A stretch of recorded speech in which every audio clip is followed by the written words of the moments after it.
Hello and welcome to the Hoop Collective podcast. We talk about the NBA, which we're doing on Monday evening, Labor Day evening. Joining me from New York City's Tim Bontemps. Told MacMahon I'd get cleaned up after the pod the other day. I followed through. I'm clean shaven, happy. like mid-season clean shave. Joining us from Dallas, Texas. Post Labor Day work. Yeah, America wakes up to go to work tomorrow. Not That's us. right. We're not working for weeks. Joining us from Dallas, Texas, Bam MacMahon. Howdy, partners. Fresh back from a little brief trip to Costa Rica, living that Pura Vida, sipping on some of those Imperials, but now we're back. I just want to say that the pod was traveling all over the place this weekend. Yeah, I was in LA. Back to H2O. Sunday night. Jackson went down to watch Syracuse get annihilated in Atlanta. It's a rough trip. I took in the LA Sparks Washington Mystics game on Sunday evening. Key battle for playoff lives. Mm-hmm. Sparks were victorious. Kelsey Plum brought him home, 14 points in the fourth quarter. Yeah, MacMahon, who didn't have pre-check for the first 15 years of pre-check's existence. We were trying to see how long it was going to take him to get through customs tonight. And we said, hey, do you have global entry?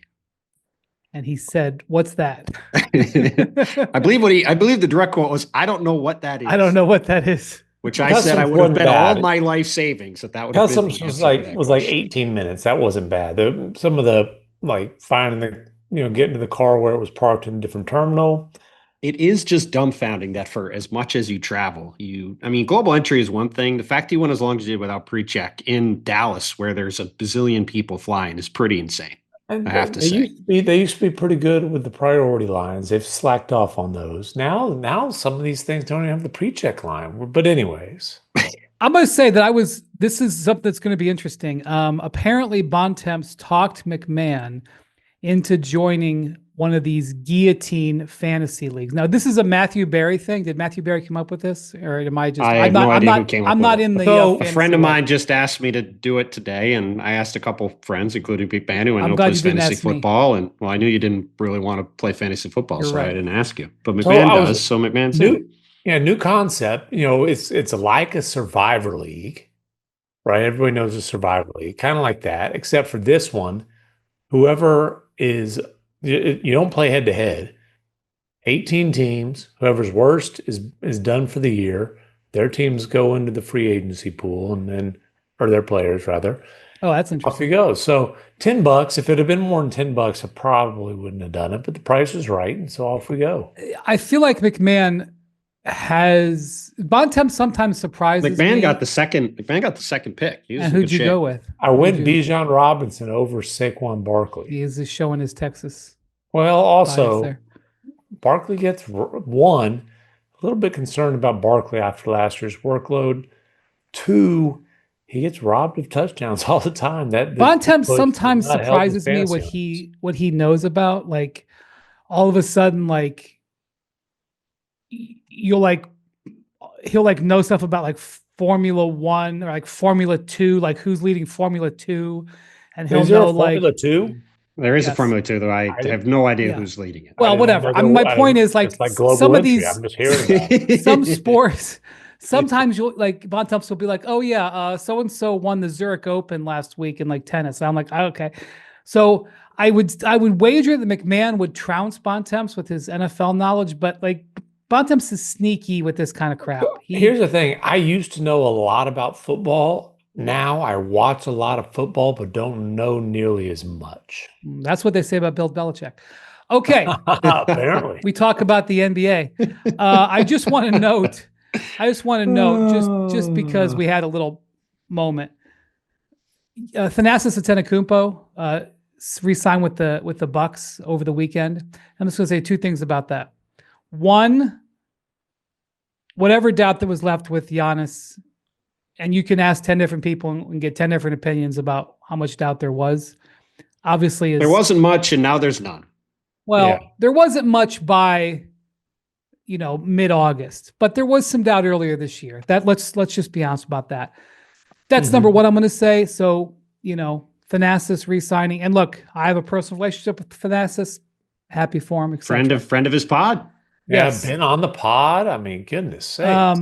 Happy for him. Greece is doing pretty well. Big guess for him to get. Eurobasket. Giannis is dunking.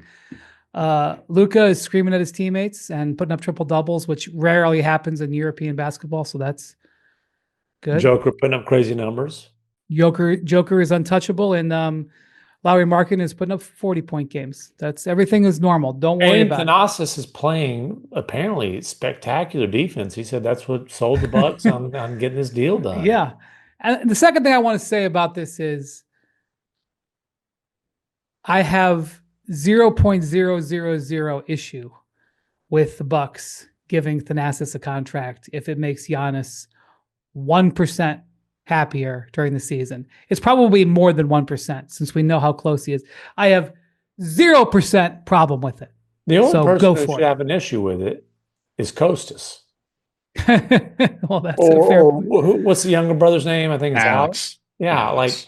Like at some point it's like, hey, bro, like pass the sticks. Like, come on, man. But no, I mean, listen. It is not the only time in NBA history that a superstar has had an extra roster spot assigned to him because of somebody he got along with very well in the locker room. This happens to be his brother. And so if that's what helps keep Giannis happy, I would say it's a wise investment. Listen, superstars in the NBA get extra lockers. They get extra staff members. Mm-hmm. They get extra large hotel rooms. They get extra privileges. Get extra coaches. It's fine with me. Yeah.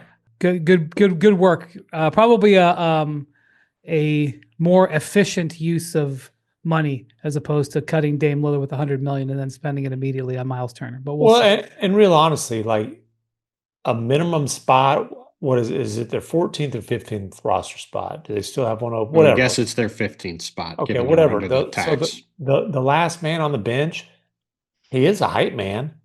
Like there's plenty of times that the last spot on the bench goes to a guy who is a vet, who's good for the locker room, who ain't going to play. Absolutely. This happens to be a guy who's related to the superstar. The actual interesting thing about this is they actually have 17 players under contract, including Amir Coffey, who they signed earlier this summer from the Clippers, who is a decent rotation wing and should play a decent amount for them. And Andre Jackson, who was a pretty high second-round pick a couple of years ago, who I would guess, since he's on a non-guaranteed deal, is probably less likely to make the team now. But they are going to have some interesting end-of-roster decisions to make because I'm pretty confident the guy who just signed will not be getting cut in training camp. I would say so. All right. Our divisional wheel, we're looking at the divisions, has spun down MacMahon way. Oh, we go from Cavs corner to my neck of the woods, huh? That's right. Southwest Division. Part of the I-35 corridor, a healthy representation. We get a nice slice of it. It's still weird that Oklahoma City is not in this division for geographical reasons, but that goes back to the olden days of not many people could actually name all the teams in all the divisions. I'll be honest with you. I always have to look up. It's actually what I'm doing now. Yeah, the Atlantic and Pacific divisions are easy, and the Southeast is pretty easy because they're all literally in the Southeast. The rest of them, it's like good luck. The Thunder being in the Northwest Division, a legacy, I suppose, of the Sonics, is a little bit ridiculous. But anyway, we're going to start there. Why don't we start with the Mavericks? You want to start Mavs? You want to start with the favorites? Let's start with the Mavs. Start with the Mavs. Okay. Hometown team, bro. Yeah, we're gonna bring you back into the country. We start with Cavs corner the other day. We'll start with the Mavs today. Ease you off that Costa Rican survey. By the way, one thing. It was wild. We were texting the other day, and MacMahon, who is in Costa Rica, which is mostly, I believe, in the Eastern time zone geographically, and texted he's in Mountain Time. I was blown away by that. How much do we think that MacMahon knew what time it was there? Well, oh no, I knew exactly what I time looked it it up on my phone because I was like, is there some chance that there have been a bunch of cervezas that have been consumed early in the day? And he was bang on. No, I figured it out real quick because I had to find a sports bar that would show college football. And we had to watch the Hoop Collective showdown between the Horns and I wasn't going to bring it up. I wasn't going to bring it up. Didn't go well. Tough one for Arch, man. But the sports bar that I found opened at 11. I'm like, perfect. That game starts at 11. But no, it started at 10 there, so I missed the first hour. Turns out I couldn't miss. I was going to say you didn't miss too much. Anyways, back to let me just say that every week on Threads I do a little Q&A. Ooh, self-promotion. Yes. Recently, someone asked me if we would do a podcast. Jackson, you'll have to chime in here and see if you think this is feasible. Since the I-35 corridor is your home base, someone asked me if we would do a podcast like in a car on I-35, like do a live podcast. Jackson, I don't know if the sound of the road would be a little difficult. But MacMahon Jackson says doable. Jackson, ace producer, can make it happen, of course. All right. Listen, if there's like a Mavs Spurs playoff series, or we could even do Mavs Thunder Spurs. Who knows? There's a lot. Thunder Spurs would be too long to drive. I'll be honest with you. I've done that. Yeah, I did that drive for Thunder Spurs way back. For a guy who talks about I-35 all the time, Bontemps, MacMahon doesn't touch it. No, he doesn't. We don't believe in driving. I got you right on there, right on up to Oklahoma City. That is true. So MacMahon and I got stranded in Dallas going to Oklahoma City for the West Finals last year. MacMahon drove me from Dallas to Oklahoma. A true squire. He was there on the dot, ready to go. Got you up there. Like 7 a.m. It was very early in the morning. True squire work. I did tape like a 2-minute long, like little mini pod of us talking, looking at I-35, but then I decided not to give it to Jackson. So what the hell? I didn't like the product. All right. Anyway, Dallas Mavericks. Back to the Mavs. ESPN's never failing group prediction has the Mavericks as a play-in team at 44-38. So the Mavericks are very difficult to predict for a variety of reasons. Well, I can think of one. The primary one is because we don't know when Kyrie's coming back, although he's ahead of schedule. He's, on the court at least doing some light shooting and stuff like that. There's a long way from being on the court, obviously, to playing NBA basketball. But I think more than anything, you don't know if Kyrie's going to be able to get back in like all-star. I would say last year he was on track to be an all-NBA to that kind of form this season. So that makes it very difficult to predict. Then obviously AD's durability is going to have a big impact on how they fare. And then there's a lot of talent on the roster, but it's kind of a funky roster. It's a very front court heavy group. Aside from Klay Thompson, it's especially while Kyrie is out, they're pretty light on the shooting department. And then, we all obviously think Cooper Flagg is going to be really good. Certainly that's not exactly like a out on the limb type of opinion, but how much is he going to be able to drive winning and like what exactly is his role going to be as a teenage rookie? Yeah, I mentioned the other day on the last spot we did that as part of the forecast, I did a story picking 5 teams based off the records we projected that I thought would go over and under the number. And Dallas is one of the teams I picked to go under the number, and it's for this exact reason. They have one ball handler on the roster in D'Angelo Russell, who is you expect to have the ball in his hands. And what do you get with D'Angelo Russell? Well, he's not all that great. And on top of it, he's not often that available. He's missed more than 20 games in more seasons than he's played less. He's missed less than 10. So if he's out for any chunk of time, they're probably going to have the ball in Cooper Flagg's hands a lot, which will be great for his long-term development. It probably won't be great for his short-term winning on the court. as MacMahon said, this is a very funky and interesting roster. It's a huge roster, but it is one that's going to struggle from a shooting and spacing standpoint a lot of the time. Let's see how healthy this group is in general. Anthony Davis misses time. Derek Lively has had, unfortunately, a bunch of different issues. He's coming off surgery. Right. So let's see where he's at. They're going to be a very interesting team to watch for a lot of reasons all season. Number one, obviously, being how does Cooper play? But I don't like that number based off the difficulty of the West and just the amount of things that I think could potentially go sideways this year, despite the fact that if they are fully healthy, and if, say, Kyrie's back on March 1st, if they can get into the play-in and be fully healthy on April 15th, they're probably going to be a team that nobody's really going to want to see in a 7-game series because they've got a couple stud players and they're a huge, interesting team that could cause some matchup issues. Yeah, I don't think it's insulting to say that the Mavericks are likely going to be a play-in team. I think the question is, can they be a dangerous play-in team? They have cleaned, like they got a real strength coach this year instead of, the silliness that went on last year. They've cleaned up some things. They had a ton of turnover on the coaching staff. Another thing to monitor too. How does that go?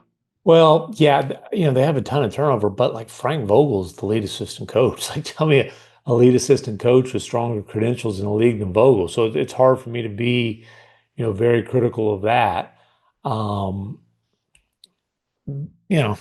I said, it's going to be an interesting season. I think it's going to be a very kind of up and down season. And then it's also like, it's a difficult team to evaluate because it's a team that is very much in a win now window, but they just drafted an 18-year-old generational talent with #1 overall pick.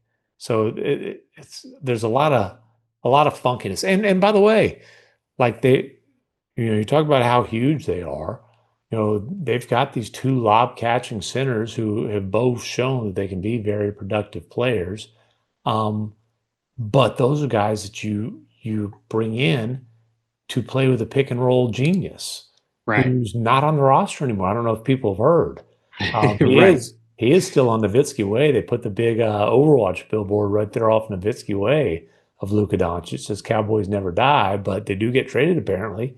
Both him and Micah Parsons. But or they do sign with free agents. I'll go ahead. Never mind.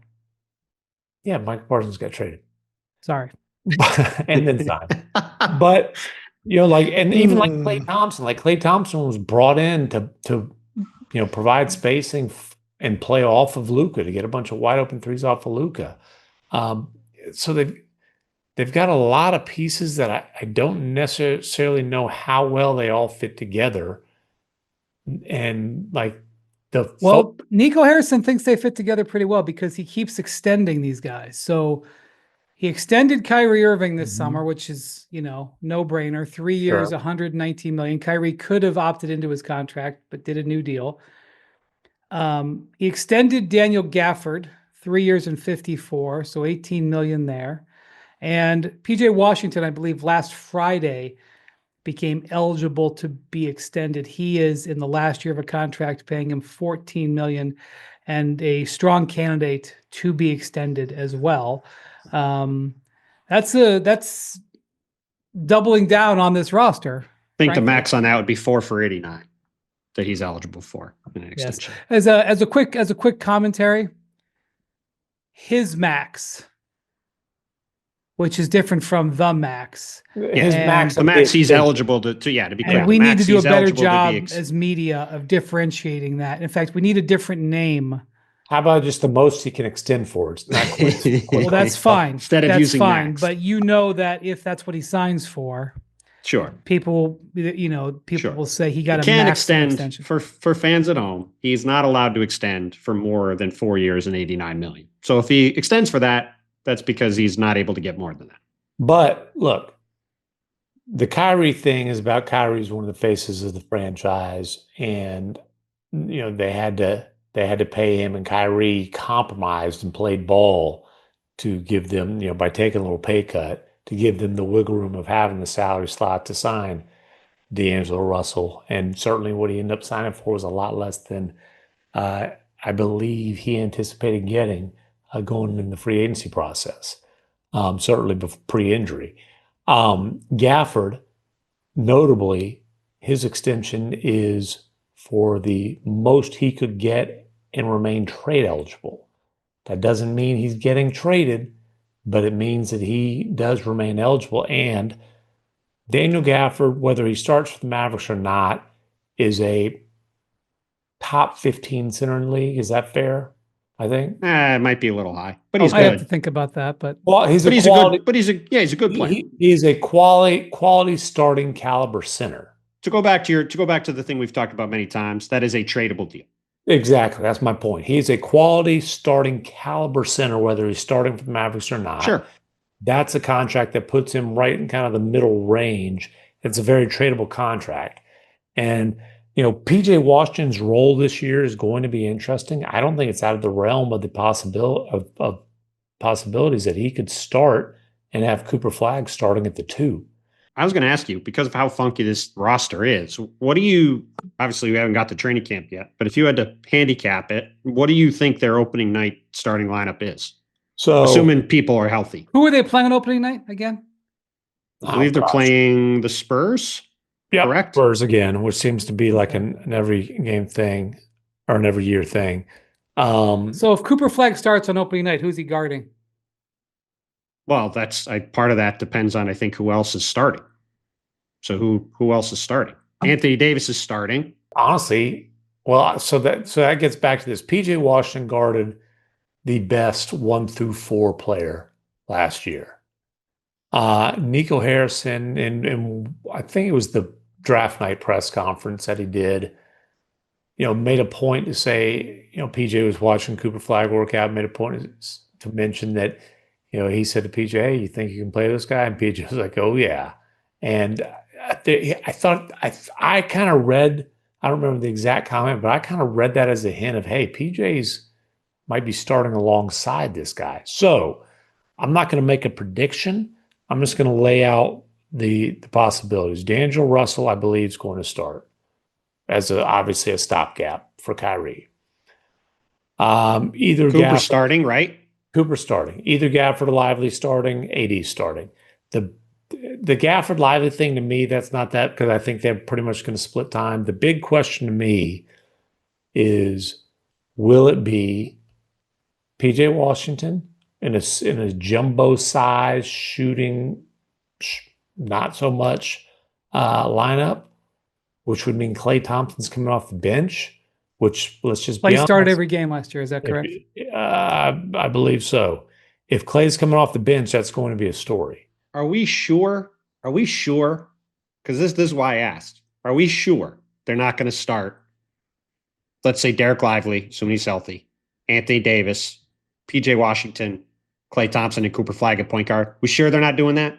We sure they're starting D'Angelo Russell over Klay? I cannot completely rule out that possibility. I've had no conversations about this. I haven't talked to literally one soul about it. If you start Cooper Flagg at point guard.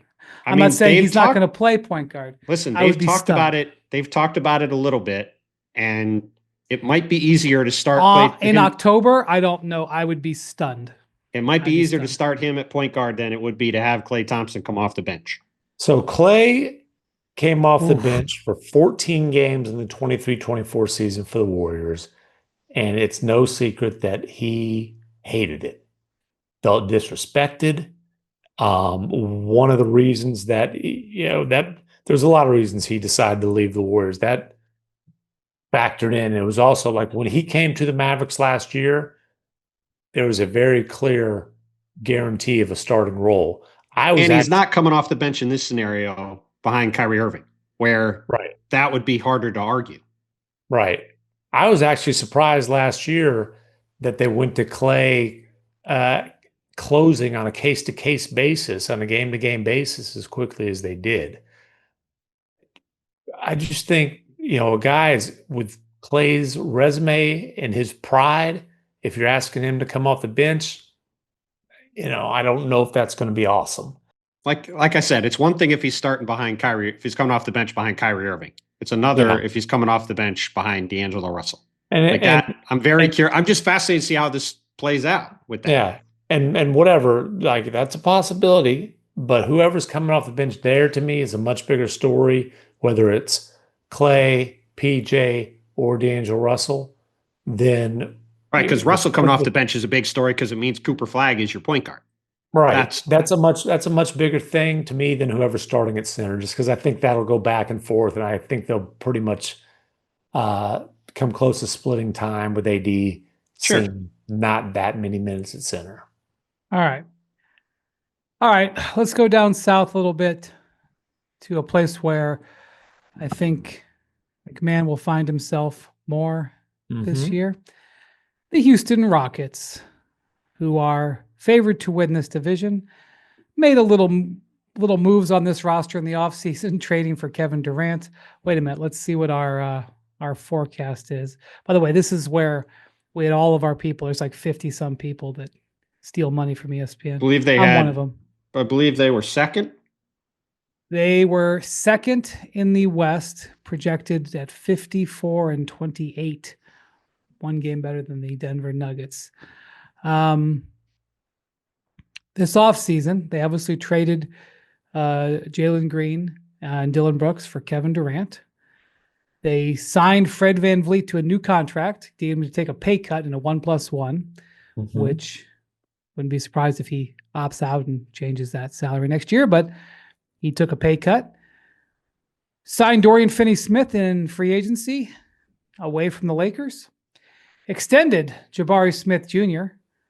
on a 5-year deal, I believe, with no opt-outs. Yep. Re-signed Steven Adams to be a backup center. Signed Clint Capella to also be a backup center. One of the stranger moves of the summer was truly a July or June 30th. Like, wow, Clint Capella is going to be a Rocket again. That was true. And the biggest thing was 3 guaranteed years for Clint Capella. I thought he might be on a minimum deal this offseason, and instead he got. It's not a huge deal. It's 3 for 21, but still, it's a sign to me of Houston really leaning into this multi-big lineup and giving Steven Adams nights off, and they're going to be playing big lineups a lot. Yeah, Steven Adams is never playing them back to back again. His minutes will be managed very carefully during the regular season.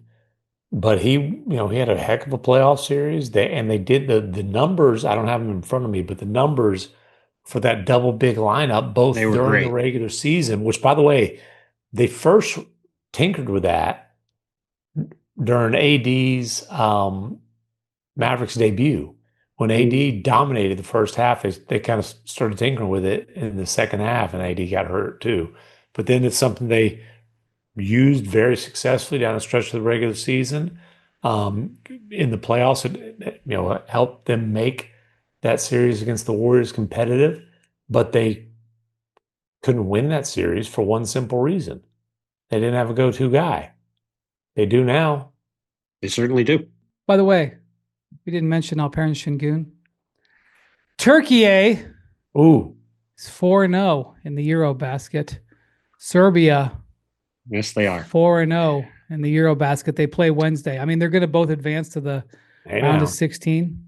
I was looking up the numbers on the double big lineup while you guys were talking. Şengün averaging 20 points on 68% shooting in Eurobasket. Yeah. 9 rebounds. And how about this? We know he's he's calling him mini Jokic. I don't know if he wants to hear that, but we know that the guy can handle the ball and create. Yeah. In 27 minutes a game, averaging 7 assists a game. Well, he's a very good passer. For the question with him is, can he be a primary offensive hub? Not primary, but he can do some stuff, man.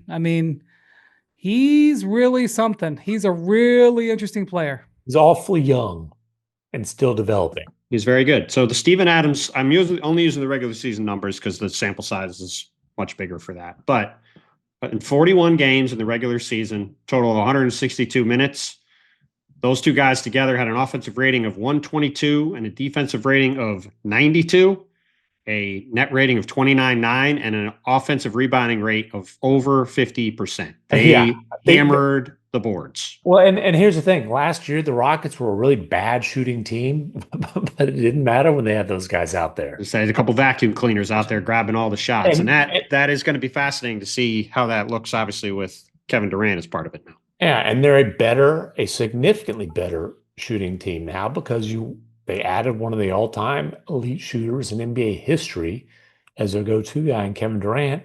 And then Dorian Finney-Smith is quietly a little shooting upgrade. Now, he's probably a 20-minute per game guy for them. He's not going to play heavy minutes. And, he like last year, he basically was playing the whole season on one wheel. But he's another 3-and-D guy. Or a desperately needed 3-and-D guy. And then hopefully some of their young guys are going to develop. And I believe Reed Shepherd will have a significant role that also upgrades their shooting. Yeah, so Reed Shepherd's actually one of these things you're going to keep an eye on early in the season to see what Ime Udoka is willing to let him do. But the Rockets, fascinating. We talked recently about Kevin Durant, going to the last year of his contract, point out that we're now into September. We have no contract extension. I don't really want to go over it all again, but I'm just thought we should point that out. All right. Worth reminding everybody the Rockets have done a very good job with their contracts. So just leave it at that. Tari Eason's contract extension is not done yet, at least. I believe the Rockets would like to have Tari Eason's extension done first, just to kind of know what kind of math they're working with. That'll be interesting to see if that one gets done. I'll be curious on that. All right, let's head. Is it I-10 you take from Houston to San Antonio? The longest highway in America, I believe. Is that the longest highway in America? Sure. I believe so. It runs from I believe it's Jacksonville to Santa Monica. Yeah. I was on it last night. I've got a great I-10 story from my freshman year in college, but I'm not comfortable telling how. Oh, damn. I got excited there for a second. It involves a U-Haul and Marty coming from St. Pete, Florida, heading to New Orleans. Oh, man. Getting pulled over, but that's all I'm going to go with. That's all I have heard that story before, and that is not a podcast story. After you were summarily dismissed from another institution. It is not a podcast. I wasn't dismissed. Tale. I think I still have some community service hours that didn't get served. I wasn't dismissed. Oh, man. All right, San Antonio. Victor Wembanyama, we are hoping will be back and ready to go at the start of the season. All indications are he will be. That's a big factor. Looking forward to having Victor in our lives again. A lot of good stuff happening at Eurobasket. Victor not being there, bit of a bummer. Okay, so the Spurs, with the two big things that they did in the offseason, they drafted Dylan Harper with the number 2 overall pick. There was some curiosity about whether they might make that pick available. They did not, and very happily took Dylan Harper at number 2. He had a pretty good, didn't play that much in Summer League, but showed some good stuff. And then, the big thing was they signed De'Aaron Fox, probably the biggest contract. I haven't looked this up, but my guess is it's the biggest contract in the history of the franchise. There's another pretty big thing. Pop retired, and they... that's true. Pop retired. Yeah. And they, promoted Mitch Johnson becoming full-time head coach. Yes, that's key. I mean, that was how they finished last season, so it wasn't sort of a change. But, it wasn't necessarily a slam dunk that Mitch Johnson was going to get that job full-time, but, did well. I think it also helped that he has a very good relationship with Victor. Last year after Pop had the stroke, Mitch Johnson, he was the guy who worked out Victor before every game. Some of the assistant coaches split up certain players, and there's a routine that they go through. And Mitch Johnson was promoted to, interim head coach, and he stayed working out with Victor before every game. And I guarantee he was the only head coach in the NBA last year who was out there pregame rebounding for a player. But if there's going to be a player you're going to rebound for in San Antonio, it's going to be Victor. Yeah. So I assume he's graduated from beyond that, but he sort of was, kind of had a foot in both worlds. I don't know for certain, but I would wager that Sean Sweeney, the new associate head coach there, who had been Jay Kidd's right-hand man at multiple stops, will take over the Victor pregame workout. Well, I'd bet a lot of money on that. I would recommend that for Sean if the option is there. I'd recommend it for Victor based off the people that Sean's worked with in the past. They're pretty good for both sides. So one of the big things about the Spurs, and we've talked about this before, but I think it'll be a talking point around them, is how they're going to handle their 3 guards. So they've hugely invested in De'Aaron Fox. Obviously, when they traded for De'Aaron Fox, they had no idea they were going to be a high lottery team because they didn't know that their season was going to collapse a little bit. But they had a very good idea they'd be giving him a 4-year max extension, which they did. That's true, but they didn't know they were going to have Dylan Harper. No, for sure. So they've got Dylan Harper, and then they've obviously got Stephon Castle, who was a Rookie of the Year last year. And Devin Vassell doesn't play ball handling. He's a 2.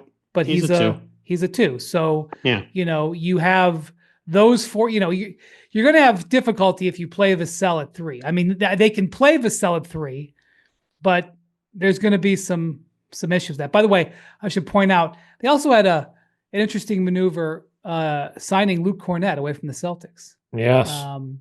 3-year, $30 million deal. I think maybe it was 30, maybe 33. It was a 4-year, $40 million deal, basically, but the back 2 years are non-guaranteed. Right. So they, the race to get backup, quality big man depth. I won't say backup just to be nice, but quality big man depth in the Southwest Conference is strong. Southwest Division. Southwest Conference is a little bit of a different thing. That's true. You're right. Southwest Division. This is, that's going to be the big thing, is how are they going to fit everybody's minutes there? And, this team is not competing for the championship. You want to see Dylan Harper play. You want to see what he's got. You didn't mention it earlier, but in our forecast, they were tied with the Mavs for 44 wins. And again, to go back to the piece I had the other day, they were another one of the teams that I picked the under on. And it's for these reasons. Like, if you just look at the roster, like, obviously, as you have been fond of saying, nobody really wants to put any kind of ceiling on Victor. And if you just say, hey, Victor is going to be back and play like an MVP and the Spurs are going to win 47, 48 games, I'm not going to sit here and tell you that's crazy. But if you look at the roster, it's incomplete, I would say. And they're very light in the front court, as you just laid out. They don't have a ton of depth at the 3 or the 4. They're very backcourt heavy. Those 3 guards don't really fit together, at least on paper. It's going to be fascinating to see how Mitch Johnson handles that and how they play together and what that looks like this year. Because to your point, Stephon Castle needs to play. Dylan Harper needs to play. Devin Vassell has had a bunch of injuries. He needs to play. De'Aaron Fox is obviously going to play.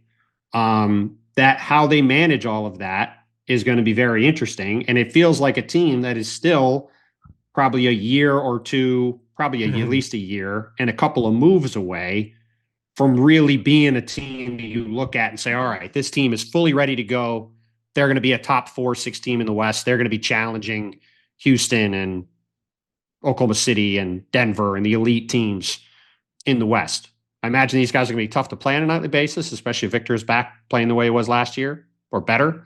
But it just feels like the jigsaw puzzles don't seem to quite fit together yet, which is okay. Like, they got young guys. They got to figure it out. I don't know how. I don't know. Are they really that thin in the front court? I think so. They've got Harrison Barnes. Harrison Barnes at this point probably should be coming off the bench. I would say Keldon Johnson should be coming off the bench. And those guys are really their only when you look at their guys. They got Jeremy Sohan. Jeremy Sohan is what is Jeremy Sohan? That's a great question. Like, what is he? I don't know. And does Carter Bryant play much as a rookie? We'll see. He's another guy who needs to play. Like, he's a really interesting young player. He is a wing-sized guy. He needs to play. But again, his shot is another guy who his shot is a real question. But if he can ever shoot it, he's got a chance to be a tremendous defensive player. But yeah, like, again, he's another Julian guy. Champagne's actually not a bad player. Not a whole lot of people. He's a rotation player. I will he's say nice. I would say he's more of a 2, but he's another guy who roster, can play on the wing and shoot the 3. you talk about the roster being incomplete. I think I should point out that Harrison Barnes and Kelly Olynyk, $32 million in expiring. I don't know if they extend Jeremy Sohan. He is extension eligible, but if they don't, that's $40 million in expiring. And they've got a trove of picks. So I'm not saying they're going out hunting to like try to walk down the Thunder, but they are in position if they see an opportunity to reformat this roster in like a 2 or 3 for 1 trade with some draft picks if they wanted. And the Spurs traditionally have not been a team that made splashy trades, but they did last year. They did last year, and when there was Giannis stuff up in the air, there was sort of out of the corner of your eye, you're watching San Antonio. But they opted not to get in on the KD bidding as it was, despite KD putting the Spurs on his list. And Wendy, you predicted that the combination of breakfast tacos and Wembanyama would make San Antonio an attractive destination. I think we have started to see that. Certainly Fox and made sure he got his way there. I'm just saying, I had to drive from Austin to San Antonio recently, and those are the same city. Like, there's no gap in those cities. Dallas, Fort Worth kind of thing at this point. It's a little farther away, but Austin, San Antonio is like, it's basically connected now. That's how much those two cities have grown. Right. Yeah, and I think they're in a really good spot overall, obviously, even well beyond Victor. I think Dylan Harper's going to be really good. I think Carter Bryant's got a chance to be really good. I like Stephon Castle. It's just the pieces there's a lot of awkward fits. They're going to be one of the most interesting teams to watch in the whole league this year. Obviously, to see how Victor does and to see how these different pieces fit together, because clearly we're going to be waiting to see if Victor can be part of the next contending team, and what the Spurs do to put pieces around him is going to be a critical part of what that looks like. And if the Spurs were in the East, where would we pick them? 5th, maybe.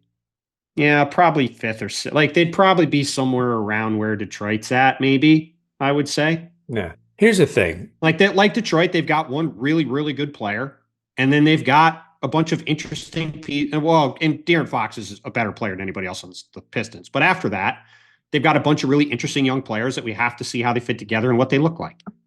And I think that's what this year is going to be about, more than racking up wins. Yeah, and the Pistons zoomed out of their rebuild last year. Now they're a developing team, right? But that's proven they can be a competitive team. The Spurs have to make that jump this year. They're not rebuilding anymore. They're still tinkering. They're not a finished product by any stretch, but it's time to zoom out of the rebuild to being competitive, which, hey, that might be 9th in the Western Conference, but it's time to be, to take that jump and be above 500. And it's damn sure time to be better than the 25th ranked defense. Now, the primary reason they were the 25th ranked defense is because Wemby ended up missing, close to half the season. They had a 110 defensive rating with Wemby on the floor, would have been the 4th ranked defense. Without him, 118.2 would have been 29th, just in case you were wondering why Luke Cornett was such a priority for them. All right, let's head. I believe Memphis is on I-40. Okay. And maybe I-65. I fly there. You fly from Houston to San Antonio, buddy. I know how you roll. True. And you stand and for years you stood in the regular line. All right, Memphis. So let me just say, first off, they were picked by the ESPN group to go 42-40. That's 10th, the edge of the play-in. I was talking to a scout an assistant coach, an NBA assistant coach, and he was going on a tour of colleges to study their coaching methods, like just to take some time in the off season. And he was going to some power conference colleges and visiting their coaches. And he was in the middle of this trip. I think he visited 5 or 6 schools across the country in this trip. And he said that in 3 or 4 places, when he walked in and saw the assistants, and he couldn't believe it. Not that that somebody was doing this, but that he actually kept seeing it over and over the course of this 10-day trip. They were looking at Thomas Izalo's sets that he had been running when he was with Paris Basket. Right. Not necessarily in Memphis, but they were reviewing them. Like, there's, Izalo is, obviously the, Zach Kleiman won a bidding war with Will Dawkins and Michael Winger in Washington to get Izalo last year. But there's like all these devotees out in the coaching ranks who loved the way, still are studying the way he ran stuff in Paris. He played fast, ran a lot of pick and rolls, and shot a lot of threes. So, and we didn't get a feel for that last year in Memphis. Yeah, he got hired March 20th or something. Well, it's also not what they were doing most of the season. But he was an assistant. He was the lead assistant, but it was such a strange thing. And we covered all this last year when, when they had the coaching change mid-season, and it wasn't only Taylor Jenkins, obviously, who got fired, but it was Noah LaRoche, this back row assistant who was winning the offensive philosophy tug of war and running the system that basically had no screening, and is a very interesting a lot of interesting concepts, a very interesting system. But the superstar hated it. And if the superstar hates it, it doesn't tend to last. So he didn't last the full season either. So, and then you have Gasalo getting the reins in late March. Like, how much can you put in late freaking March? I think there was 9 games left in the regular season. So yeah, the answer is not much. Yeah, but obviously he's got a full offseason training camp, preseason. It'll be his offense. It just won't be nearly as potent of an offensive team as it was last year when they had. Right. So let me go over their maneuvers from the offseason. So they, in the arms race in the Western Conference, and maybe they would argue that they didn't downgrade, but they traded Desmond Bane, their, arguably their third best player. I think resets the word that is preferred.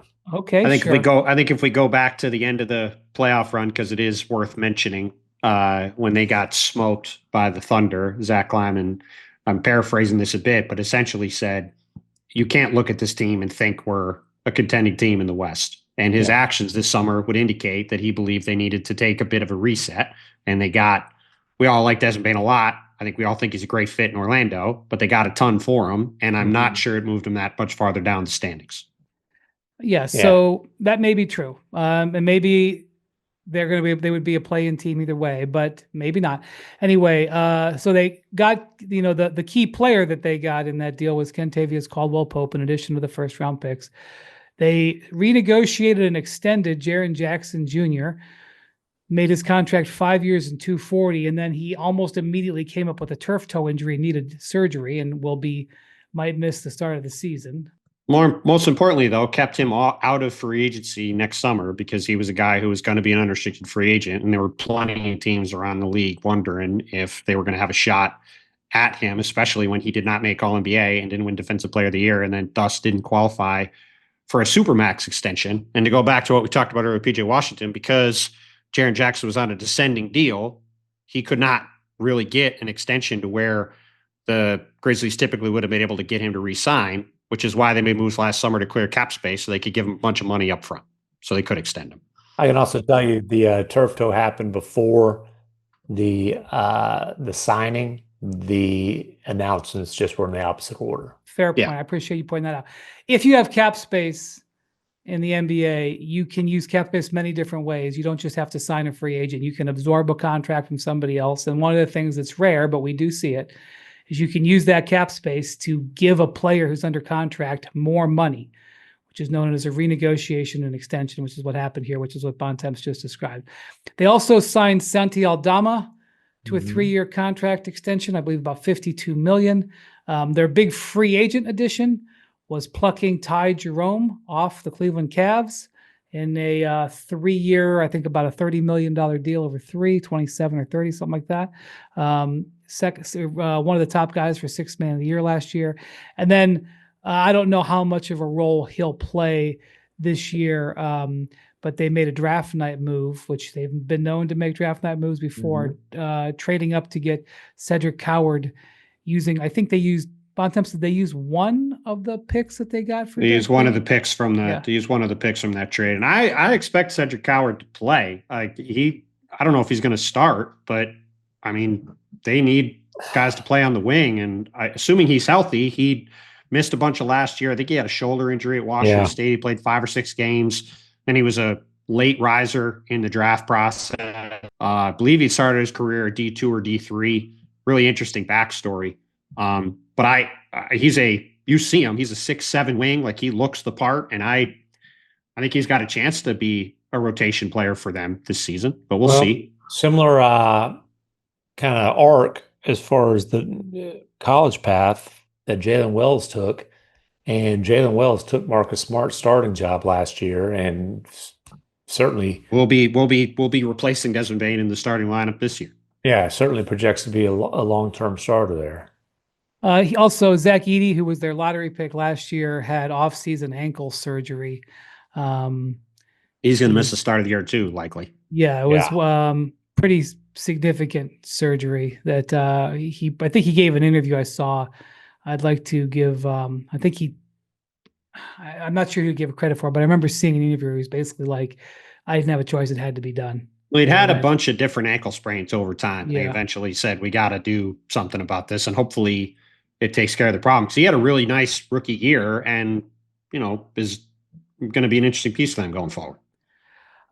Their moves with Desmond Bane, we've mentioned this before, but it's also a vote of confidence in Jalen Wells, that their second round pick in 24, who played a big role last year. So now there's a lot going on, and none of that is even evaluating how many games Ja Morant's going to play, because out of everything that we just talked about, Ja Morant's availability and effectiveness will probably be way and above. Like, obviously you need Jaren Jackson to get out there and play.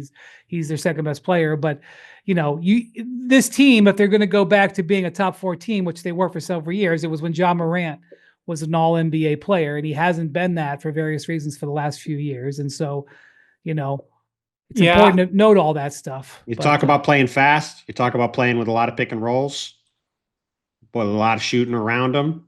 That all should play to the strengths of Ja Morant, and should also, frankly, pay to the strengths of Ty Jerome coming off the bench behind him. Like, that, I thought was a sneaky good signing from Memphis, despite, Ty had a rough playoffs. He has some flaws, but you saw us here at the Cavs, similar kind of up-tempo, free-flowing system.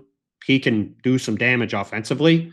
So, but yeah, like, everything with Memphis goes back to Ja Morant, and what version of Ja Morant are we going to see? And can he ever get back to the heights he was at a few years ago when he was, looked like he was going to be one of the faces of the league?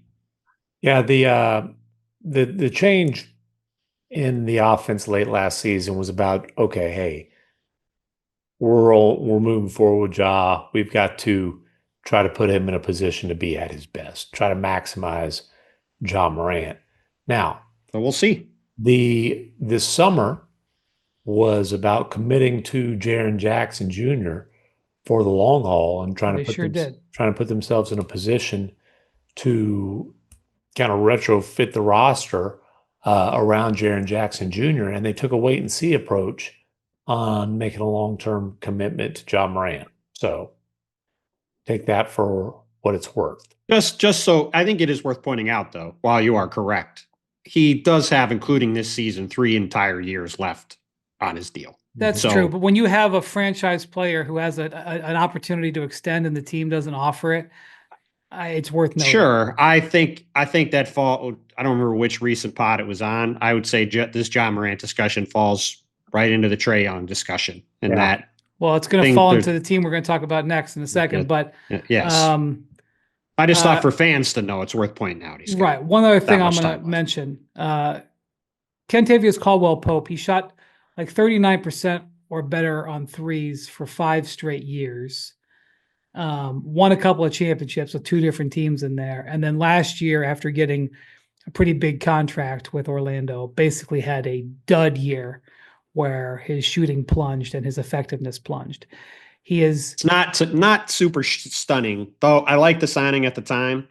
Well, he's not 36. He's I think about to turn 32. Well, what I was going to say was, I like the signing for Orlando at the time, it is not stunning that a guy who needs to be set up for shots struggled to hit shots with a team where Jalen Suggs, a very important player, missed a ton of time, and there's not a lot of offensive creation on that Orlando Magic team. Like that, it playing in this system next to Ja Morant, I would be surprised if we don't. I'm not saying KCP is going to get back to being where he was with Jokic, but I'd be surprised if he's as bad as he was last year. They might have bought low there. By the way, he already is 32. Yeah. So, okay. All right. The New Orleans Pelicans. Our projection for them, it's a rough one. 26 and 36. 26 and 56. How many teams were worse in our projection? Just one. I think just Utah. I think total there were 4, but I will tell you in a second. Okay, so that would be projecting a likely top 5 pick going to Atlanta next year. They would be. They are tied for 4th. So Utah had 19 wins, Washington had 20, Brooklyn had 23, and then Charlotte and New Orleans each had 26. So yes, at best, projecting a top 5 pick on average, going from the Pelicans to the Hawks in the Derek Queen draft night trade. Yikes. Well, so I would just say that, Joe Dumars, Joe Dumars is the president, but Joe Dumars gets hired there, and then very interestingly brings in Troy Weaver, who was obviously the GM in Detroit, but last year spent the year in Washington with a couple ex-Thunder guys and Michael Winger and Will Dawkins. Right. And I don't remember if his title was an advisor or whatever, but the interesting thing about what happens here is Troy Weaver comes in, long-standing, helped build the Thunder's last generation team. He was the guy who was on the front lines a lot of time of the scouting that helped the Thunder draft those guys. That's why he got the job in Detroit.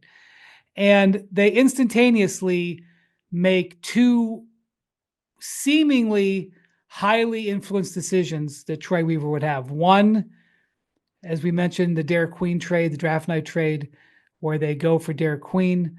Derek Queen was a DMV guy, and Troy Weaver, very famously beyond Washington, is a DMV guy. Yes, and I believe his son was a manager at Maryland last year.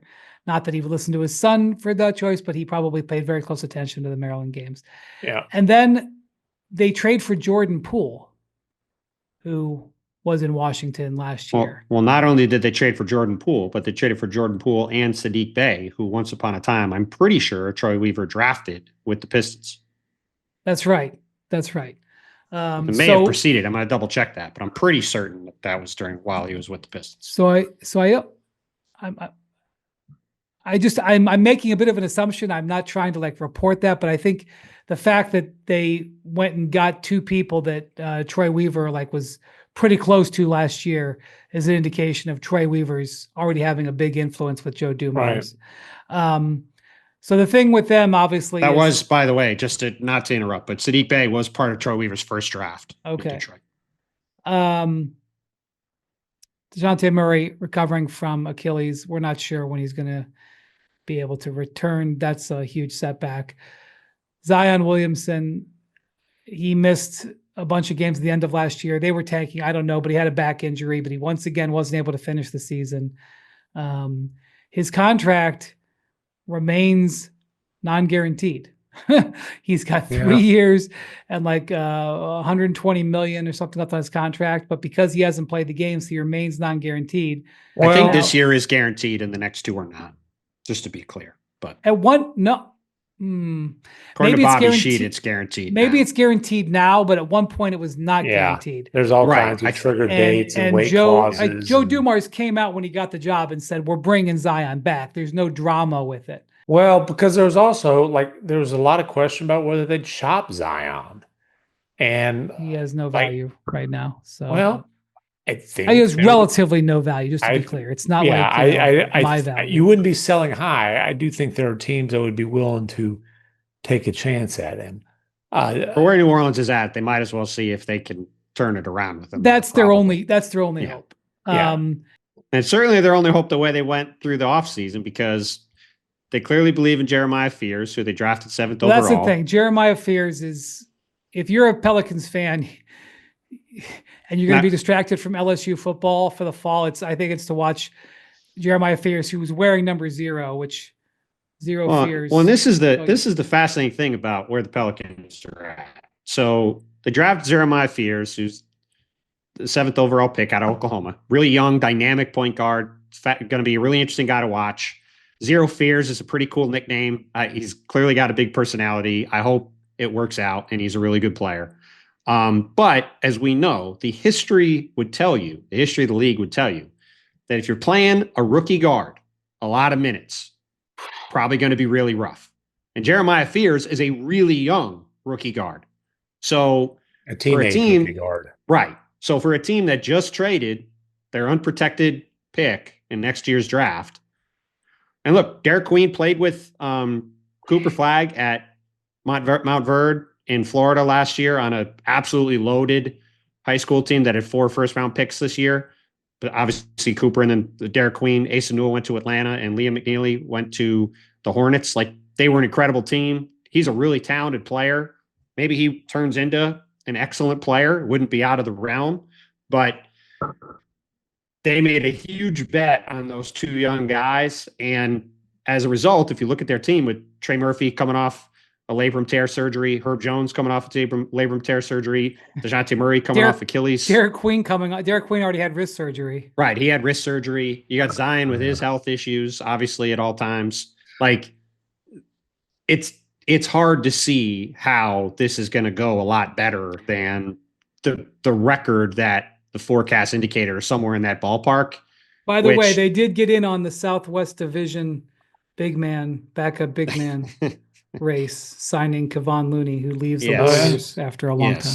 Yes. But I think that the Pelicans are going to be the worst thing you can be in the NBA. And that's a bad team that doesn't benefit from being bad. It's the worst thing you can be. Yeah. It's not great. Yeah. That is great for Atlanta. That is well said. That is a Orleans. MacMahon pearl of wisdom. Yeah. Well, they're going to be saying that in Atlanta all year this year. Go Pelicans opponent. Yeah, the Hawks benefit from being bad. But yeah, it's a really rough spot to be in, man. Yeah, this is one of the things that also one of the best ways that you can build up your team. And the Celtics want to build a championship team this way. Yeah. That's the way this is the other side of what you're talking about, MacMahon. This is what the Thunder are trying to do. This is what the Rockets are trying to do, is, have somebody else's draft picks so that you don't get punished for winning some games. That's right. If you're Atlanta, if you can win games while having the draft picks of bad teams, that is a cheat code. Obviously, it goes without saying, to having a lot of success. As you said, that's the opposite end. That's the best thing you can be. That's right. That's right. It's how the Celtics got Jason Tatum and Jaylen Brown. As you point out, it's how the Thunder and Rockets are hoping to get talent down the road. And it's going to be something to watch all season, because that Derek Queen trade, like, let's say the Hawks get a top 3 or 4 pick in next year's draft, where there's 3 or 4 studs in the draft by all accounts. The AJ DeBansa and Darren Peterson and Nate Ament, Cameron Boozer, Carlos's kid, those guys are all supposed to be awesome players. That's just 4 off the top of my head. They end up with a top 3 or 4 pick off that trade, and they kept their pick in this year's draft. It's going to work out awfully well for the Hawks. So it's going to bear watching. And again, we'll see what happens long term. Like, Derek Queen, Jeremiah Fears are very talented players. Like, they could end up being really good down the road. It's worth pointing out, Troy Weaver drafted virtually all these young guys that are part of the Pistons' young core now. Sar Thompson and Cade Cunningham and Jalen Duren and Jaden Ivey and all those guys were Troy Weaver picks. So he's got a record of drafting players that's pretty good. So maybe those guys will end up being good, but Your field goal percentage should be pretty good though when you're drafting top 5. Well, I'm just not everybody's is. It is worth being fair that he has picked some good players. As a longtime executive once said to me, one of the biggest, most important things you can do in the NBA is know how to play aces. Which, is like, you get dealt aces in poker. The other side of that is he drafted all those good players, or at least interesting young players, and then he was out of a job anyway. So, that would tell you that some other things didn't go as great. Rebuilds are hard. Rebuilds always sound good. When's the best time to start a rebuild? I'm trying to compete with MacMahon's pearls of wisdom. A year ago, as Brian likes to say, one of his many phrases he repeats many times. Last year. Yes. And here's the problem. The Pelicans, this would be the best time for them to start a rebuild, but they can't. Well, and think about it this way, too. Maybe they think they did. 2 different regimes, but a couple rough trades with the Hawks, potentially. Go back a year ago, give up DeJounte Murray for what wound up being Dyson Daniels and ended up being a lower pick than maybe expected, but get Nason Newell in this year's draft for the Hawks. Then you turn around and do this trade too. Like those 2 trades could end up netting Atlanta a lot of talent. Speaking of Atlanta, forward. Did you see Zachary Richeche got some time defending Luka and had some good moments the other day, and also had a bunch of threes in that game for France. Luka also scored a lot of points. No, I know. I mean, I'm not saying he's going to shut him down. Be clear. Yeah, I'm saying if he was working that well, he'd probably gotten more time. And speaking of Atlanta, hopefully our guy Bogdan Bogdanovic, friend of the pod, feels better soon. Had a rough hamstring injury, out for the rest of the tournament for Serbia. Obviously, Bogdan was with the Hawks for several years. Got traded to the Clippers last year, but big blow to the Serbians as they're trying to win Eurobasket to lose their captain from their team. And by the way, it's another reminder, obviously it's a national team injury, but when you have a team of a bunch of guys in their 30s like the Clippers do, those guys are going to get hurt, and they're already getting hurt. So true. All right. That wraps the Southwest Division. Good job, everybody. Good job, MacMahon, getting in from Costa Rica. Thank you to Bontemps. Thank you to Jackson for getting back from Atlanta. We didn't even mention his weekend going to see. I did at the beginning. Went down to watch Q's. Didn't go great. No, that's all right. He had a good time. All right. Thank you for listening and watching the Hoop Collective. We're into September now. I mean, I'm not in a hurry, but it won't be long, whether I am or not. Media day 4 weeks from today. I'm not in a hurry. And we will talk to you later. Some teams even sooner. And we'll talk to you later this week. Pura vida and adios amigos.